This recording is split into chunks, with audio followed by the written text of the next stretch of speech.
Gundam.tk presents Double O Riser.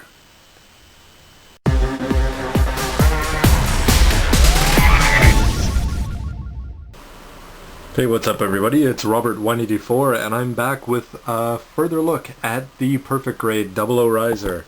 And I've already shown you the unboxing, the manuals, and the boxes themselves, and now it's time for a quick look at the plates. And why am I doing this? Well, basically, if you're wondering whether you want to buy this kit, maybe you'll have a better idea by watching some of this before I actually start putting it together. Anyway, with the A plate, a whopping 4 yellow parts. You're going to get a great red jewel. I was worried because I saw a picture where the top wasn't red, but it is red all the way around, and it does have writing inside, as do all of these very rich green clear parts, so I'm really impressed with that. I'm also impressed with these clear parts. I didn't expect to see them, but they're going to go in the... well, I don't even know actually, but anyway, I think they're going to look pretty cool. But why? Bandai, why are we spending this much money and you can't bother to paint these blue? Well, anyway, that's enough of that. For the other unique parts that you're going to get with the Double O Riser, you're going to get these 4 chrome parts that are going to go on either side of the GN Sword 2s, and you're going to get on each one of these plates 1 long beam saber and 1 long effect part. So very, very cool. As far as the rest of the plates, once you get into it, the B plates, just to give you an idea, here's the high grade Double O Riser falling apart, and there's the shield for the perfect grade.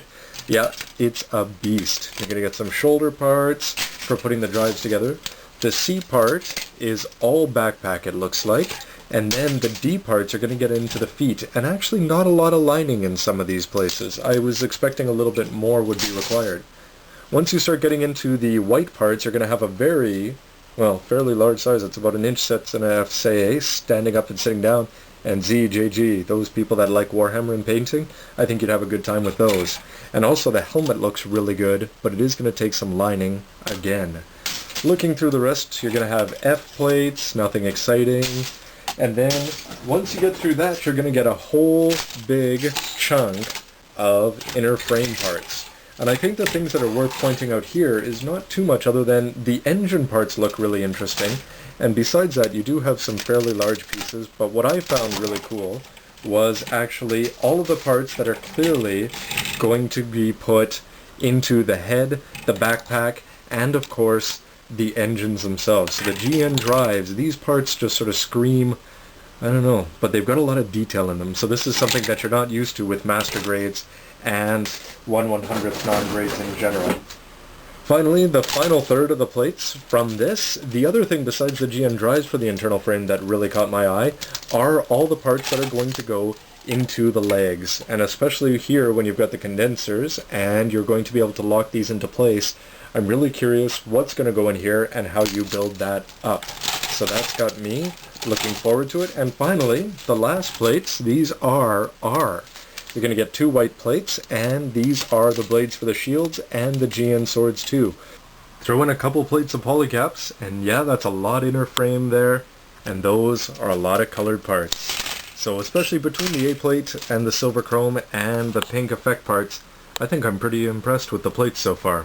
But of course, how does it look lined and put together? Next up is a look at the parts of the perfect grade O Riser. So starting with the cool parts, well, this is looking really good for the GN Sword 3. And once you turn this into, the Riser Sword, anyway, you can see that these are clear see-through parts, and I wondered if these lines, I didn't think they looked very good in some of the CG images, but actually I think they may look alright, especially if you can see the green sword inside. As for the A plates, yeah, as I mentioned before, you're going to get 2 more clear parts, so that's a nice touch, something I didn't expect from Bandai. You could paint those green, I wonder, to give it sort of the GN particle effect, but I think I'll leave them clear anyway. But you start to have part of the, you can see that there's a fair bit of lines here, so you want to put in some gray ink or some lining there if you're lazy like me. I'm glad they painted that orange, unlike being cheap with the blue parts on the A plate of the Double O Gundam. But when I look at this B plate, it's just like, bwah. And this is where I want to say hello to non-grade 1/60th Exia, because, you know, most of his parts were this big.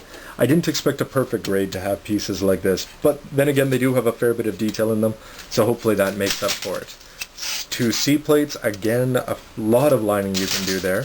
Inside, you're going to have the same inner frame color for this as for the 00 Gundam, which is pretty much black, matching the 1/60th non-grade Exia. And I thought this was strange. When you've got the E-plates, you've got two parts here, but this E-plate actually has the parts for the GN Sword 3. So I wonder if Bandai in production was thinking of making this one plate, and so this was sort of something that they could include with the 00 Gundam if they were sort of not sure whether to include them or sell them separately. But either way, a little bit strange choice there in their kit creation. And you've got two J polycap plates. Delving into the rest of the body, yeah, you've just got a whole bunch, 3 colors here. You're going to have a huge piece here, which is for the fuselage of the actual O-riser. And then when you go through the rest of this, you've got a few very small and delicate looking parts here. So we'll see how they go in, along with a big connecting piece, it looks like there. 2 more plates of white, and then after that, you're going to have all the dark gray parts. But finally, what I found interesting is that if you look at some of the promo images, all of those extra weapons for the GN Riser, yeah, they all look really cool. But they all look really painted, because what do they give you? Well, just 2 identical plates of gray that you're going to have to paint if you want to make them look anything other than just big plasticky blocks. Those are all the parts for the O-riser, and as you can see, I've got my work cut out ahead of me. Finally, in addition to all the plates when you're putting your 00 Gundam together, you're going to get a big sheet. I already looked at this briefly in the opening, but you're going to get good stickers, and they have words all over them also. And what's sort of interesting is that they have a circle on the inside and then 2 parts on the outside. So I think they're going to mold a lot better around the round parts than they did, for example, on the 1/60th Exia. As for the rest of it, you're going to have here, you have Gundam decals. So because they're decals, I wonder if I'm going to put them on. But again, there are a lot of seals, including yellow ones that you're going to put on the weapons. And I'm not crazy about seals, so those may never happen for me. Now, as mentioned, these go on the bottom of the feet so that you're able to actually keep its balance and it doesn't want to move on the ground, depending on the pose it's in. And then you get some nuts and bolts there, 2 small. And then these are the hologram parts, and over here, yeah, this is great. You're going to get the same LED that we've seen before, but you're going to get 2 coin batteries that are included, and 2 small watch-type batteries.